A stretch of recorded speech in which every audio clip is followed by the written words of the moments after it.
técnica que mostra em tempo real a natureza dinâmica da atividade simpática eferente e seu controle reflexo. Consiste na inserção de eletrodos para essa avaliação da atividade nervosa simpática muscular, né? E os locais preferidos são os nervos tibiais e peroneiros. O bloqueio farmacológico, como o próprio nome já diz, né? Vai visar bloquear a ação bloquear a ação não. Através da sua ação, vai permitir que seja quantificada, né, as influências do sistema simpático e parasimpático na frequência cardíaca e no débito cardíaco. Os fármacos utilizados são a atropina e o propanolol ou atenolol. E agora a Carol vai falar dos outros métodos. Na hipertensão. Inúmeras evidências apontam o aumento da atividade simpática na disfunção da hipertensão arterial. Contudo, os mecanismos que ocasionam isso ainda são poucos esclarecidos.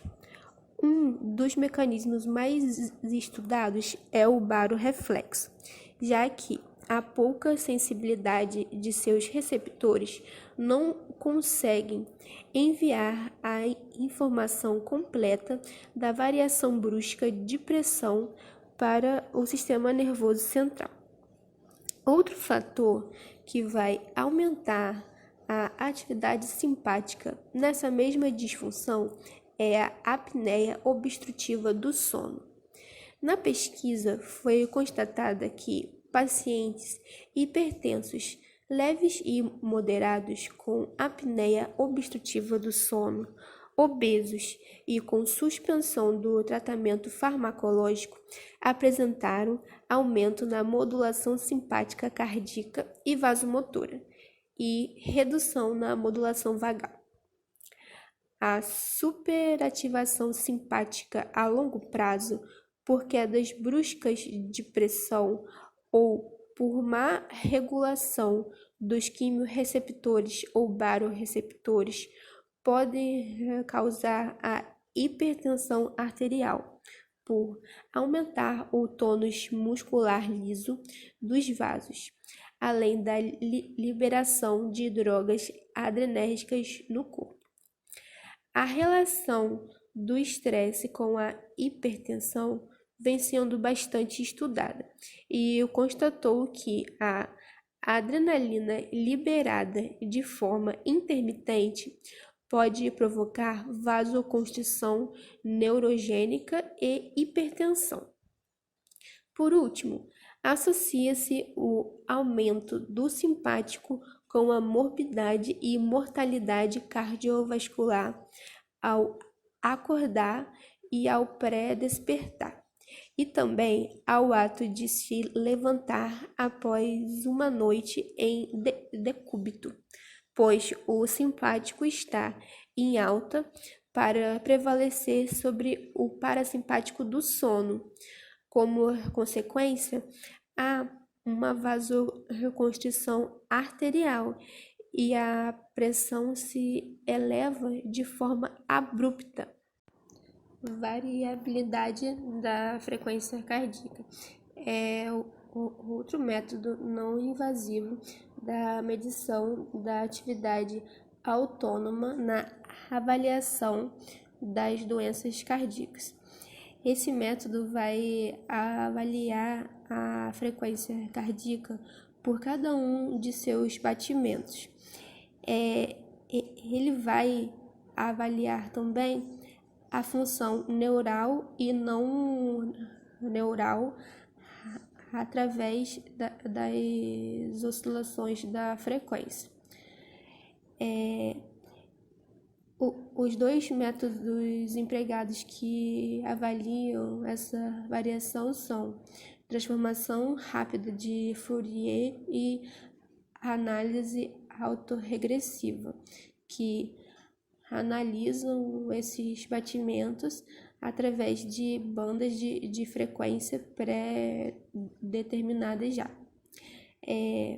Essa análise avalia o sistema autônomo predominante em cada fase do dia.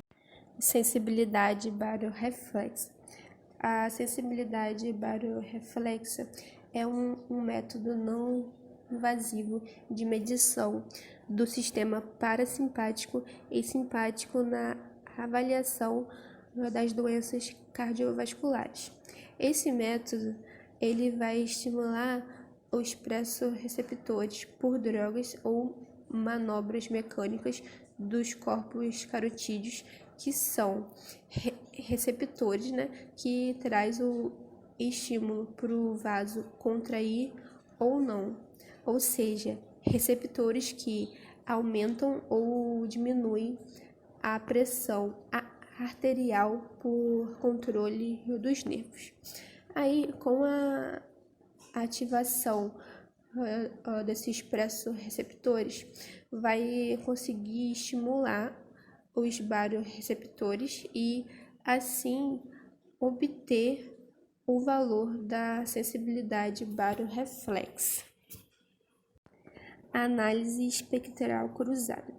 Foi realizada uma correlação entre as oscilações da pressão arterial sistólica e o intervalo do pulso nas regiões de baixa e alta frequência analisadas pelos métodos empregados acima.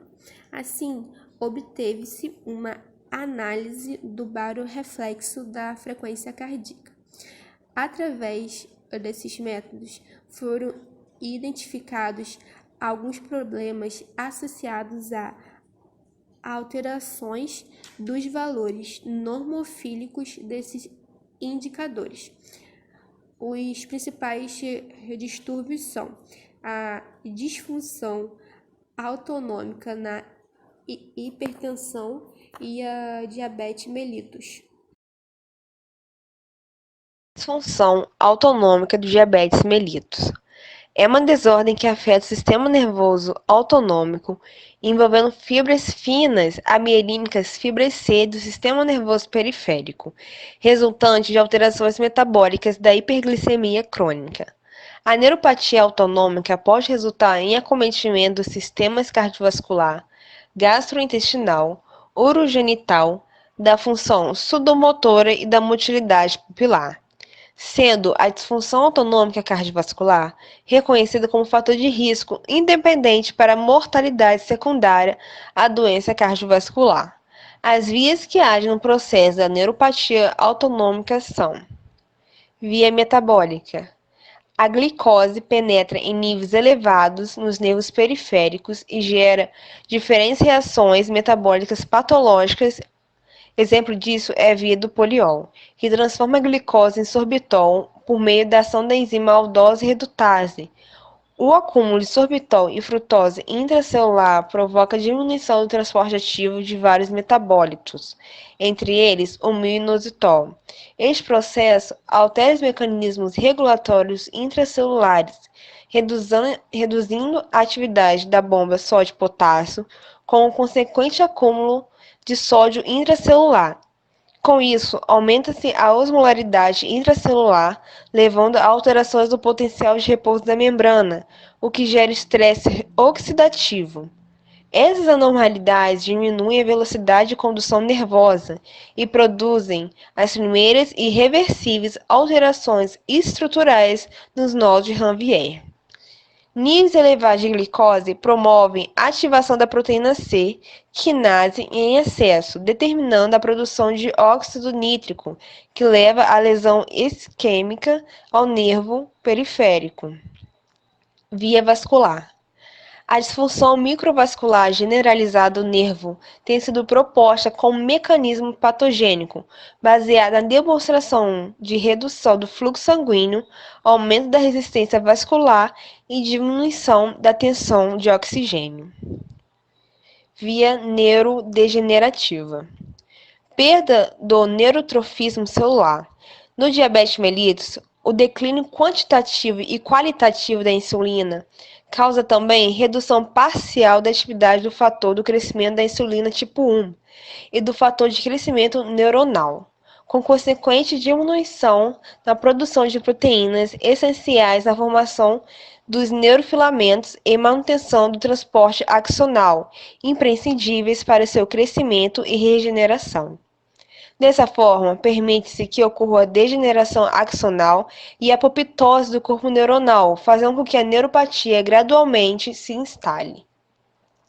Via inflamatória.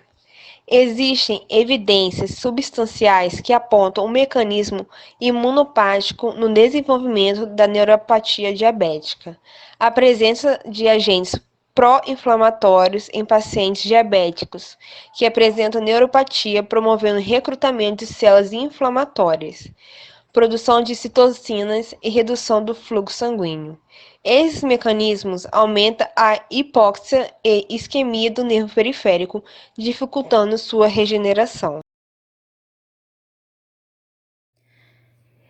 Depois de tudo isso que foi falado no trabalho, a gente pode concluir que o cortisol é um hormônio muito importante para despertar o instinto de luta ou fuga, ou seja, quando o organismo realmente precisa estar mais ativo e vigilante. Só que o dia a dia moderno provoca uma hiperestimulação do cortisol, o que pode causar consequências graves para o indivíduo. Isso porque a homeostase é o equilíbrio almejado pelo corpo, mas com a desregulação da concentração sanguínea de substâncias como o cortisol, tem uma sobrecarga sistêmica e desvios em rotas bioquímicas importantes para o pleno funcionamento do organismo.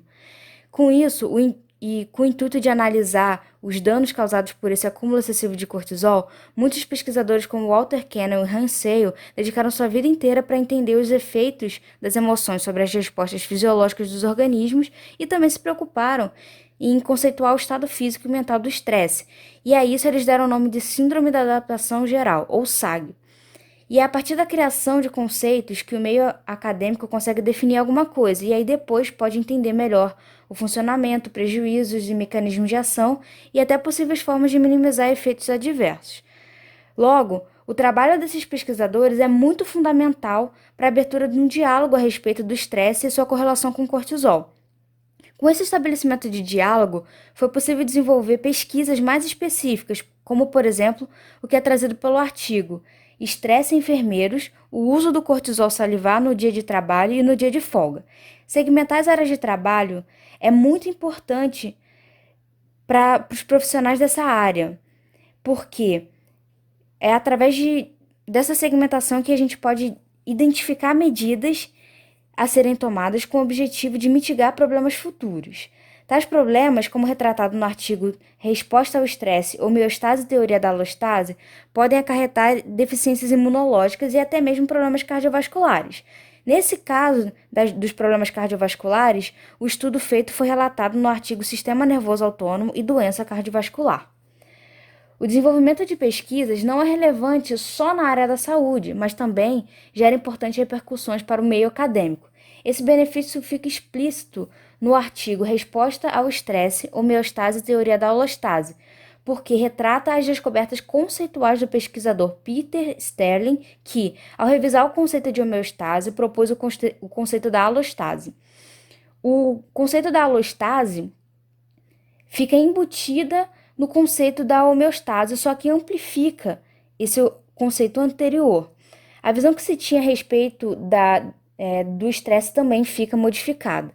Nesse contexto, a homeostase se refere ao funcionamento do organismo em funções basais, e a alostase prevê que o organismo pode estar em equilíbrio, mesmo em situações não convencionais, desde que essas novas situações permitam que o organismo se adapte. Assim, com a hiperestimulação do cortisol, ela não promove uma alostase, fato corroborado pelos artigos abordados nesse trabalho. Os meios que favorecem essa situação devem ser evitados e monitorados justamente porque causa consequências negativas para o indivíduo. Com isso, a gente pode concluir que o estilo de vida moderno pode causar alterações nocivas para o organismo, tanto nas suas reações fisiológicas quanto nas bioquímicas. Outro fator importante é ressaltar a relevância do meio acadêmico para trazer discussões que causem um conhecimento ampliado e melhorar a saúde pública, minimizando a incidência de doenças causadas ou agravadas pelo estresse.